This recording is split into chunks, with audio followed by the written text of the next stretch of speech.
এত সুন্দর যে তারে বিয়া করণের লাইগা ওই সময় গ্রামের হগলডি পোলা পাগল আসিল। সুন্দর মানে এক্সের চাঁদির টুকরা। তাগো বাড়ি আসিল সেই সাহাবারে একটা গ্রামে। তারে গ্রামের একটা লোক খুব খুব পছন্দ করত। নাম ছিল কামাল। সে কালো জাদু আর শয়তানের উপন্যাসা করত। আর লগে দিনের বেলা তাগো বাড়ির লগের হাসপাতাল, রয়েল লোসেন হাসপাতাল, প্রধান ডাক্তার আসিল। হাসপাতালডারি হে কালো জাদু করার আস্থানা বানাইয়া লইছিল। একদিন সুরভি আন্টি খুব অসুস্থ হইয়া যায়। তারপর হেরে সেই হাসপাতালে নিয়ে যাওয়া হয়। কামাল তো সুরভি আন্টিরে দেইখা একদম ফিট অজ্ঞান। তারপর হাসপাতালে সুরভি আন্টি আইছে। এই সুরভিরে আর হাতছাড়া করণ যাইব না। হেই সেই রাতেই তার লগের সঙ্গীগুলারে লইয়া সেই সুরভির দেহ ভোগ করে। তারপর তারে তাগো কালো জাদুর প্রভু মানে যায়। উনাশারি আসিল তারা হেইডার লাইগা উৎসর্গ করে। হেইডার নাম ছিল বলে ইন্তেকুলাব। সুরভির দেহের ভিতর থাইকা সম্পূর্ণ রক্ত টাইনা নেয় সেই ইন্তেকুলাব। পুরা শরীর সাদা হইয়া যায়। তারপর কামাল আর তার সঙ্গীরা মিল্লা এই লাশটারে গুম করার চেষ্টা করতে থাকে। তারা সেই রাতেই তাগো হসপিটালের একমাত্র অ্যাম্বুলেন্সটা লইয়া সেই সুরভির লাশ যে যমুনা নদীতে ফালাইয়া দেওয়া লাইগা বাইর হইয়া পড়ে। সেই সময়কার লোকজন লাশ কুমকুমানি কোনো নদীতে হালাই দেওয়া বুঝত। কামাল আর তার সঙ্গীরা মিলা এই লাশটা নিয়া ঠিক এই পথ ধইরা যাইতে থাকে যমুনা নদীর দিকে। সেই রাইতে ঝড় উঠে। রাস্তা ছিল অনেক অন্ধকার। তাগো গাড়ির ব্যাটারি চার্জও শেষ হইয়া যায়। তারা হেডলাইটের নিম নিম আলোর লইয়া অ্যাম্বুলেন্স চালাইয়া যাইতে থাকে। হঠাৎ সুরভি আন্টির লাশটা নইরা ওঠে এবং চোখের পলকে সেই লাশটা শোয়া থাকে উইঠা বসে। তারা ভয় পাইয়া যায়। এমন তো হওয়ার কথা ছিল না। তখনই তাগো মনে পড়ে ইন্তেকুলাব শুধু একটা মানুষের খারাপ আত্মার লগে মিলিত হইয়া দেহ নষ্ট করব। কিন্তু সেই মৃত দেহর মধ্যে আরেকটা সত্তা যেইডা তার ভালো সত্তা হেইডা তখনও দেহের মধ্যে বিরাজ করব। সুরভি আন্টির সেই মৃত লাশটা গিয়া ড্রাইভারের সিটে বইসা থাকে। কামালের গলা পিছন থেকে চাইপা ধরে। এত জোরে গলা চাইপা ধরে যে কামাল দম নিতে পারছিল না। হেই গাড়ির স্টিয়ারিং ছাইরা দিয়া তার দু হাত দিয়ে সুরভিরে সারানোর চেষ্টা করতে তাহে। হাত পা নাড়াইতে তাহে। এমন কইরা পা ছিটকাতে ছিটকাতে গাড়ির এক্সিলারেটরে চাপ পইরা যায়। গাড়ি অনেক দ্রুত ছুটতে তাহে। কামালের দুই সঙ্গী গাড়ির দরজা খুইলা লাফ দিতে যাইবই তখনই তাগো গাড়িটা সজোরে গিয়ে একটা বটগাছের লগে বাড়ি খাইয়া দু ভাগ হইয়া যায়। কামাল আর তার সঙ্গী দুজনের ওই হানি এক নির্মম মৃত্যু হয়। ইন্তেকুলাব কামালের শরীর ব্যবহার কইরা সব করত। সেই শরীরের ভিতরে বসবাস করত। কিন্তু অ্যাক্সিডেন্ট কামালের মৃত্যুর পর সেই ইন্তেকুলাব ছাড়া পাইয়া যায়। আর তারপর থেইকা ইন্তেকুলাব যত সুন্দর সুন্দর নারী পাইত, জাগো প্রতি আকর্ষণ বোধ করত তাগোরে যেমনই হোক সেই হাসপাতালে লইয়া যাইত। কারণ হেই ইন্তেকুলাব হসপিটাল ছাড়া সুন্দর নারীগো দেহের হৃৎপিণ্ড রক্ত নিতে পারত না।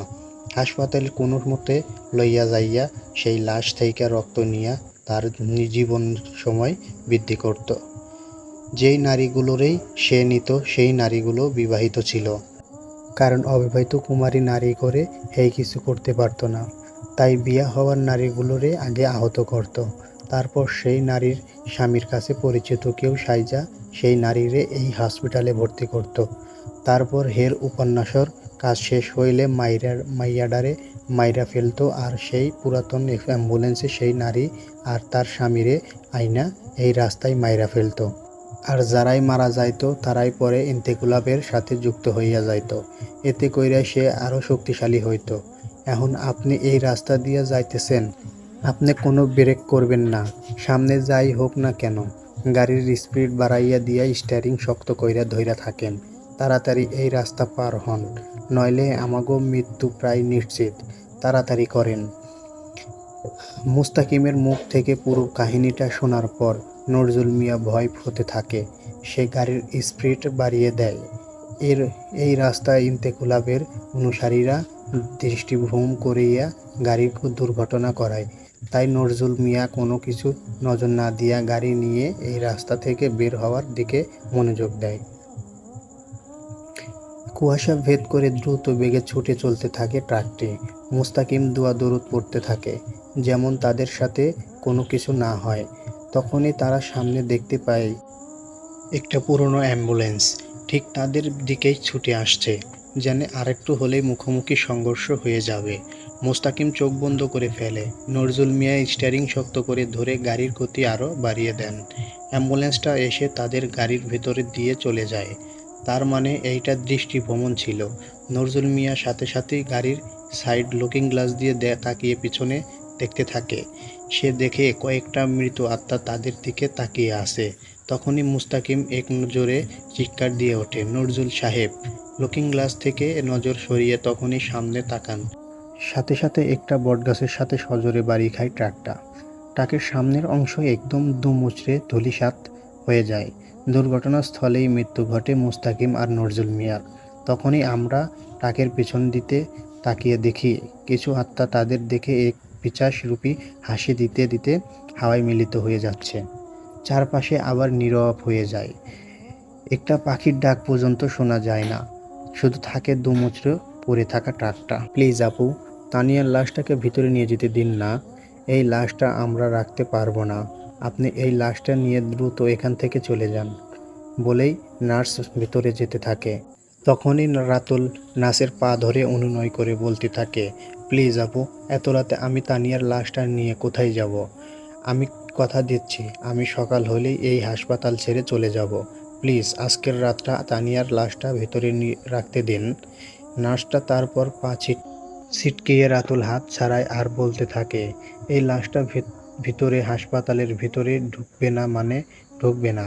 এখান থেকে এক্ষুনি চলে যান যান, বলেই নার্সটা দরজাটা লাগিয়ে দিয়ে হাসপাতালের ভিতরে চলে যায়। আপু আপু, প্লিজ এমনটা করবেন না। আপুই! রাতুল গেটটা ধরে জোরে জোরে চিৎকার করে বলতে থাকে, কিন্তু ভেতর থেকে আর কোনো উত্তর আসে না। সে তানিয়ার কাফনের মোড়ানো লাশটার কাছে গিয়ে হাঁটু গেড়ে বসে পড়ে। লাশটাকে কোলে তুলে লাশের মুখের উপর থেকে কাপড়টা সরায়। এই তো তার তানিয়া, ভুবন ভোলানো সেই রূপ। তানিয়া চোখ বন্ধ করে কেন আছে? তানিয়া, চোখ খোলো, আমাকে দেখো, আমার সাথে কথা বলো। চুপ করে আছো কেন তুমি? কি হয়ে গেল তোমার? কে করলো তোমার এ ক্ষতি? তানিয়া, কথা বলো তানিয়া। একদম কান্নায় ভেঙে পড়ে রাতুল। তার তানিয়া প্রেগনেন্ট ছিল। তাদের ঘর আলো করে একজন আসার কথা ছিল। সেখানে হঠাৎ তানিয়ার মৃত্যু। রাতুল তানিয়ার লাশটাকে জড়িয়ে ধরে বুকের সবটুকু কষ্ট বের করে কাঁদতে থাকে। হঠাৎ তার উপর হেডলাইটের আলো পড়ে। রাতুল কাঁদো কাঁদো চোখ নিয়ে ফিরে তাকায়। তার চোখে আলো পড়াতে সে কিছুই দেখতে পাচ্ছিল না। সে তানিয়ার দেহটারে ছেড়ে উঠে দাঁড়ায় এবং দেখতে পায় একটা পুরনো অ্যাম্বুলেন্স। হাসপাতালের সব লাইট বন্ধ হয়ে যায়। আকাশে বিজলি চমকিয়ে ওঠে। বাতাস উঠতে শুরু করে চারপাশে। পলিথিনগুলো উড়ে এপাশ থেকে ওপাশে যেতে থাকে। রাতুল হাতের উল্টো পিঠ দিয়ে চোখ মুছতে মুছতে এগিয়ে যেতে থাকে অ্যাম্বুলেন্সটার দিকে। বাতাসে তার শার্ট চুল উড়ছে। সে মুখের উপর হাত দিয়ে এগিয়ে যেতে থাকে সেই অ্যাম্বুলেন্সটার দিকে এবং তখনই অ্যাম্বুলেন্সের ভিতরে আলো জ্বলে ওঠে। রাতুল অ্যাম্বুলেন্সটার ড্রাইভারের সিটের পাশে এসে দাঁড়ায়। চোখের পানি মুছতে মুছতে বলে, ভাই, ভাই, আমার তানিয়া মারা গেছে। ওকে নিয়ে একটু আমাদের টাঙ্গাইল পৌঁছে দিতে পারবেন?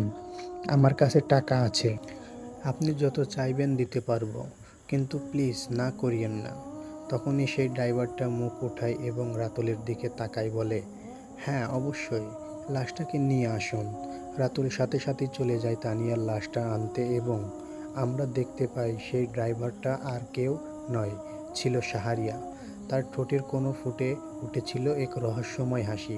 সাথে সাথেই আকাশে বিজলি চমকে ওঠে এবং সিন কাট হয়ে যায়।